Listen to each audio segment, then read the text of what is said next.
possiamo dire che il friulano è una lingua che possiede caratteri piuttosto definiti e si presenta unitaria rispetto a quelle che sono le varietà contermini, quindi sia le varietà venete, quindi anche diciamo, le varietà slave, le varietà germaniche che sono ai confini della regione.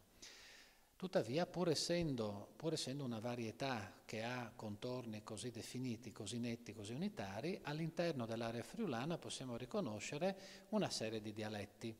Di fatto questi dialetti consentono anche l'identificazione, anche a partire da poche battute, che i parlanti possono fare degli altri parlanti, per cui è facile diciamo, riconoscere qualcuno che viene da un'area friulana diversa anche a partire soltanto da poche battute. Grazie all'opera di Giuseppe Francescato, un illustre linguista friulano recentemente scomparso, possediamo adesso un quadro definito, attento e preciso di quelle che sono le varietà friulane, dalla pubblicazione della sua dialettologia friulana nel 1966. Ebbene, Francescato individua all'interno dell'area friulana 3 gruppi dialettali principali: il gruppo friulano centro-orientale, il gruppo friulano carnico o settentrionale e il gruppo friulano occidentale.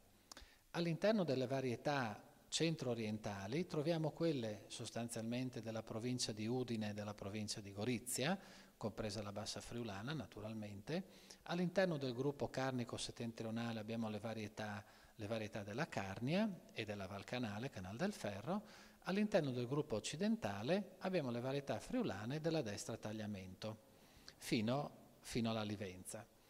Bene, all'interno poi di queste 3 macro aree, possiamo dire, riconosciamo anche molte altre varietà, per cui possiamo avere varietà che si differenziano le une rispetto alle altre o per la presenza di determinati termini, quindi di particolarità lessicali.